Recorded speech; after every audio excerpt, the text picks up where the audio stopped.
Sent home with a strict protocol, taking daily microdoses of milks similar to cow's milk, starting with the one with the fewest matching proteins to milk. I started with boiled camel's milk, which was not where I expected to start. Mare's milk and donkey milk. My house we joke, turned into a laboratory. Julian made it all the way to cow's milk, and today he's achieving what they call food freedom. He's now free to eat all dairy products, but Dr. Randhawa says he'll need regular exposure to dairy for the effects to continue. Just the other day, my school had an event, and there was food everywhere, and I just started eating it without asking what was in it, or without worrying about dairy or how much I was eating. I just started eating and eating, and it was really fun. The protocol costs about $1,000 a month, but some insurance plans do cover it. Today, the best medicine for food allergies is prevention. When babies start taking solid foods, introducing allergenic foods like peanut butter and eggs may reduce the risk of getting a food allergy later. But of course, before you start any new protocol, you want to talk to your pediatrician. Back to you. Good advice. Thanks so much, Rebecca. And coming up here, Ariana Grande's announcement why the superstar singer is stepping back when her tour ends in September. Save 10 cents a gallon on gas and up to 25 cents a gallon on auto diesel. Download the Love Rewards app today.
You got no home, nowhere to go, but this gym keeps calling you. If y'all can see past my mistakes, I promise you I'll give you everything I got. Let's go out with a bang. It's time to lock in. Yes, coach.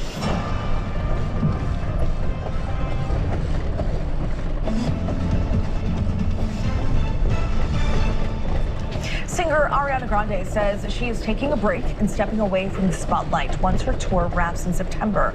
ABC's Hannah Battah tells us why. This morning, pop star Ariana Grande announcing she's taking a step back from the spotlight following concerns over her health and appearance after the release of her new album, Petal.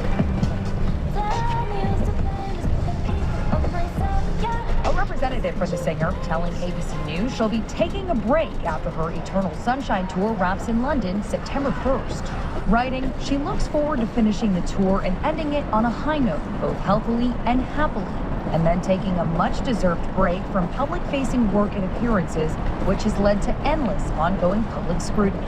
The years-long scrutiny of the three-time Grammy-winning artist intensifying after the release of that music video from her album, which debuted just last week.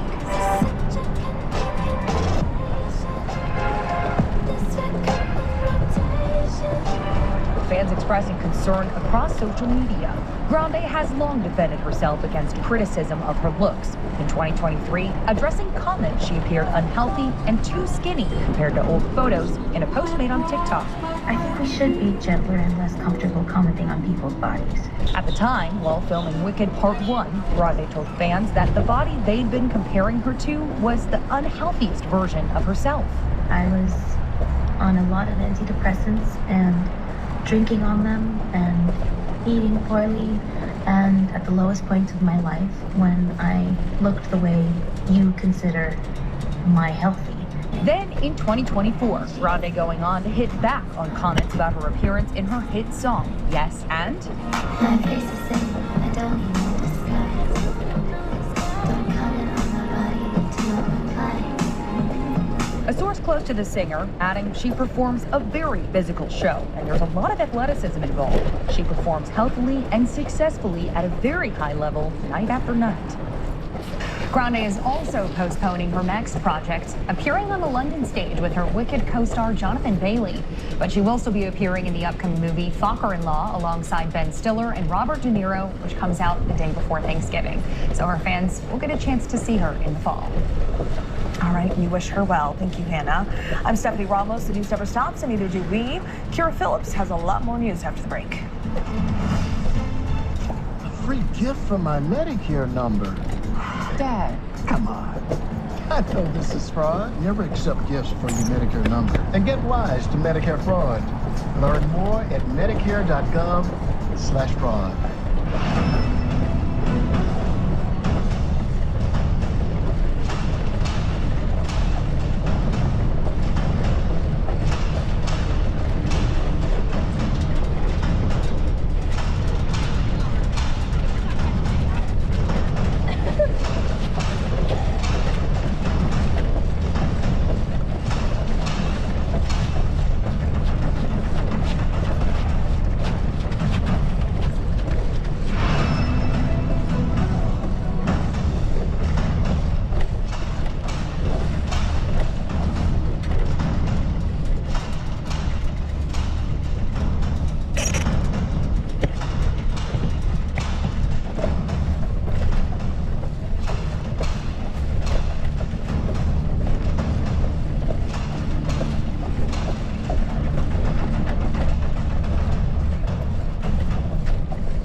ABC News Live. Todd Blanche kills the anti-weaponization fund to keep his chances of being AG alive. Good afternoon, everyone. I'm Kira Phillips from our nation's capital. It's Monday, August 3rd. Right now on ABC News Live, two key GOP holdouts clear the way for the acting AG to get the job full-time after Todd Blanche announces big changes to measures that could have paid out January 6 rioters and shielded the president from the IRS. The wildfires ripping across Washington. Strong winds whip up blazes near one of the state's biggest cities, destroying hundreds of buildings. We've got the latest on the firefight. Plus, she just put out a new album and went on tour, but now she's taking a step back. Why Ariana Grande says she's leaving the public eye. And your friendly neighborhood blockbuster, the record-breaking weekend for Spider-Man at the theaters. ABC News Live starts right now.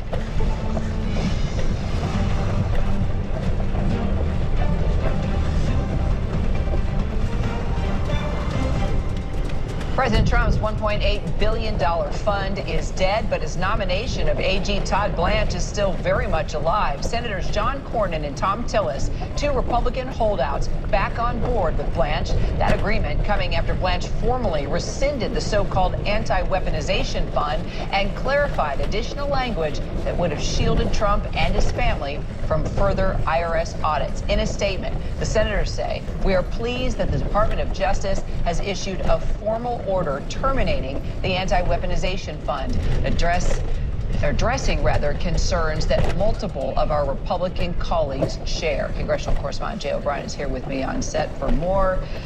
Okay, President Trump has basically, faced zero pushback from Republicans his entire second term, and now all of a sudden, he's not getting what he wants. Yeah, and in this case, too, these two GOP holdouts got a version of what they want out of the president, but not really entirely. And so the question is kind of, what is this all for? Remember, over the weekend, President Trump said that if these two don't get on board, he's going to put, in his words, this anti-weaponization fund that would have paid taxpayer dollars to his political allies, including January 6 rioters, back on the table. Now, we know that while the president was saying that, there were private negotiations already going on long before that between Blanche, Cornyn, and Tillis. And ultimately, what they got is a formal rescinding of the order that created the fund, although Blanche and Trump had already promised that the fund was dead. And they narrowed this agreement, remember, that came when President Trump sued his own IRS, to just be about this immunity deal, the parties in the lawsuit. All of that to say, those are largely things the Justice Department had been saying privately and publicly before. They didn't get much else beyond that. So Trump has kind of given up the payouts to get his guy. So what happens next? And has he even fully given up the payouts is the question, because right now this deal still allows for the Department of Justice to compensate January 6 rioters and others of the political allies of the president who have alleged in some form or fashion that the Justice Department was weaponized against them. Nothing in this prevents that. They have to go through the regular claims process through the DOJ, but certainly what they didn't do is they didn't get anything in law, no bill that was passed that banned those kind of payouts, for instance, to January 6 rioters, and they didn't open up and rewrite the language of that immunity deal with the IRS, which is something Cornyn was asking for. So they did get these commitments from Blanche that essentially back up what he said in public and testified to before Congress. But it's not in writing. It's not an official documentation. It is and it isn't. It's in these orders that the Attorney General has signed, but it's certainly not in a law. Okay. And it's certainly not in something that is legally enforceable. Got it. But it's enough for them. Yeah, it makes sense. Interesting. All right, we'll continue to follow it. Jay, thank you.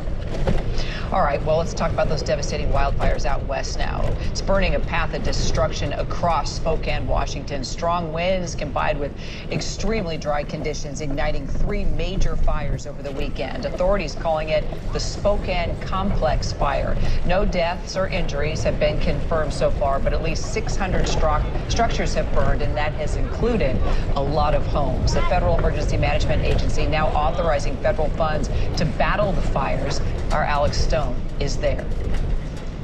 Well, for many of the families, they are coming back here and finding homes like this. This is all that remains, home after home, where it is a chimney. In this case, there's a pool in the back. The water is still actually on at this home, where it is spurting out and coming out. They've got to shut that off. Crews have come in. They've turned off the gas to many of these homes. Yesterday, each home was still on fire, still gas was spewing, and that was lit. They have shut most of that off now. So slowly they are making progress, but still there is quite a fight here for the firefighters. The flames are now out of the neighborhood. The fire commanders are telling us they're not really worried about losing homes any longer. The 2 of the 3 wildfires that are burning here, those 2 have calmed way down, and they feel like that they've got a pretty good handle on those. The 3rd, the Autumn Road fire, is still really growing, but it's more out in remote territory. There are some homes in the area where it's growing outside of Spokane, but they are on big properties and they're really spread out, and they're more rural properties, very different than these neighborhoods where the flames went racing through on Saturday. But this was a result of high wind, low humidity, high temperatures, and a lot of that has changed. It's much cooler today. The winds are non-existent at this point, and the humidity levels have come up.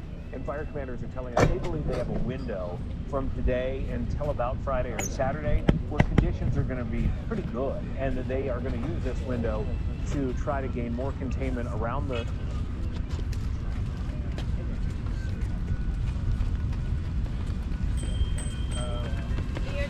please.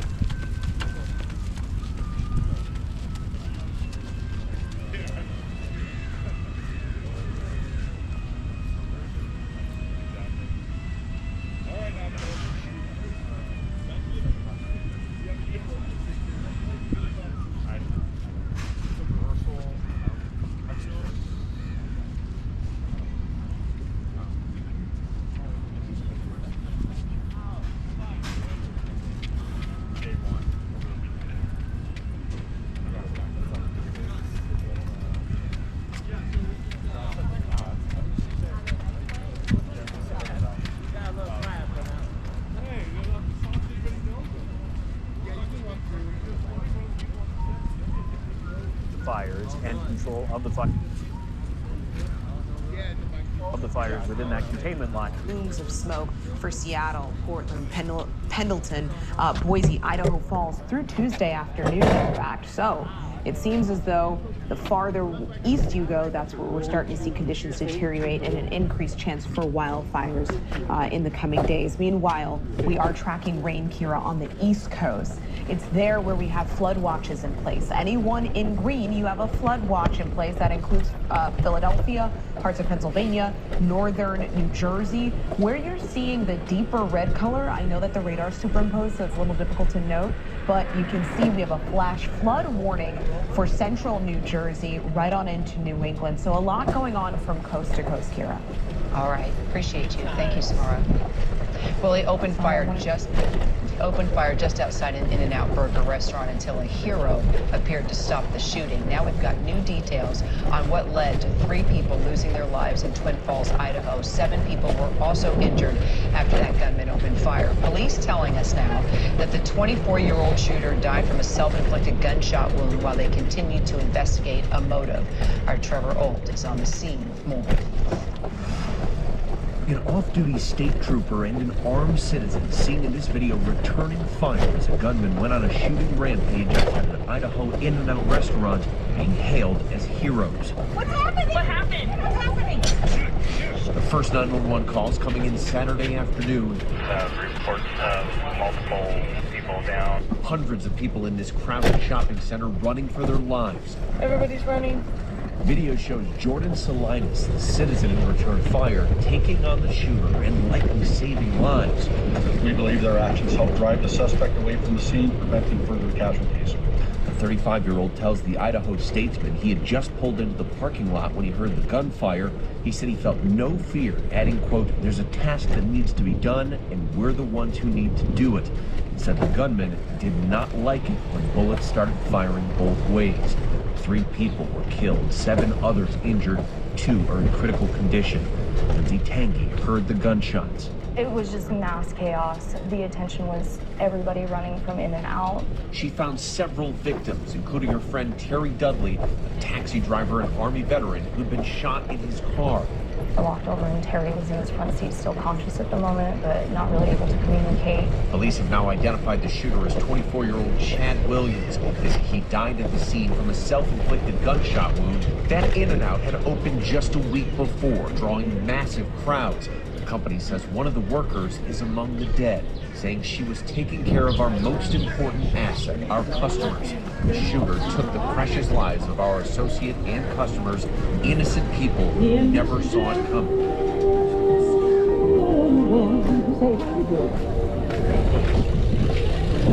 Well, 1 week he's pounding Iran with daily strikes. The next, he's pumping the brakes for diplomacy. The whiplash has become routine in President Trump's efforts to end this war. Trump saying negotiations with Iran are back on today and is claiming that a deal with Iran is imminent, as he previously claimed numerous times. The 180 switch comes after Trump called off an attack on Iran over the weekend, which he says was at the request of Gulf allies that include Saudi Arabia, Qatar, and the United Arab Emirates. But like throughout much of this conflict, Iran is refuting Trump's narrative and saying no negotiations are taking place with the U.S. D.C. Bureau Managing Editor Catherine Falders, also National Security and Defense Analyst Mick Mulroy join me now. So, Catherine, what's the administration saying now about the negotiations with Iran? And the regime continues to deny that anything is happening here. Yeah, they do, Kira. And you talk about this whiplash. This is now the 7th time so far during this conflict that Trump has said that he's calling off strikes. So here we are. He said what you said, that talks are back on. Iran says they're not. But the reality is, as you know, they can work through mediators, for example. Are there others involved talking directly to Iran, maybe not the U.S. and Iran directly, if you will. So there's still a lot to learn about this. Obviously, the president is putting on his social media platform just a short time ago, slamming Iran, saying that they asked for a meeting. Some would say begged. They begged talks to begin with more scheduled in the immediate future. And they say openly and proudly that they're not having any discussions. That is what he's just recently put on social media. I'm sure we'll hear from Iran denying that as well. So it's just this back and forth, and we're trying to learn more, of course, about how these talks are progressing. So, Mick, the back and forth that we're seeing from the president, are we getting anywhere here? Sure, certainly we hope there is negotiations that happen today, but quite frankly, the threat of escalation is only going to work so many times as a negotiation tactic if it doesn't come to fruition. And it does look like that's what's happening now.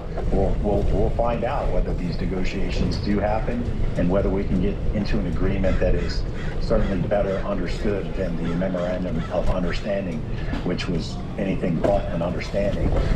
So we'll have to see. Negotiators, of course, can always go back and forth, and I think they are. They certainly have a motive. Qatar being one of them, is one of the countries that really pushed for this not to happen. But I think we can say from now on, none of the Gulf countries want to see an escalation. So we know that now. And I think these threats aren't going to work, essentially, if they don't actually materialize in the future. I think that's what Iran is looking at. So, Mick, Iran claims it's close to reaching a deal with Oman over the Strait of Hormuz, which would in no way return to the way it was before the war. So what do you think the U.S. should do? Well, that's exactly right. What Iran wants to do with Oman is to ensure that the South Passage, which goes through Oman territorial waters, isn't an alternative to Iran. So this is about solidifying Iranian control over the Strait of Hormuz, and is certainly not in our interest nor the interests of the global economy. So we'll have to see what comes from it. I'm sure the U.S. is pushing Oman not to concede anything when it comes to this being an international waterway. All right, Catherine Falders, Mick Mulroy, thank you both. So Jay Clayton is now officially sworn in as the nation's next director of national intelligence. Clayton previously served as attorney for the Southern District of New York and chairman of the FCC. The director of national intelligence serves as the president's principal advisor on all intelligence matters. Clayton's official appointment ends weeks after uproar after President Trump's temporary pick of Bill Pulte risked everything from derailing the renewal of key surveillance. Well, straight ahead, why Ariana Grande is pulling back from public life, at least for a little while. Time off or something more concerning. Plus, making a comeback, social media company MySpace back from the dead. But is anyone actually paying attention? That's next.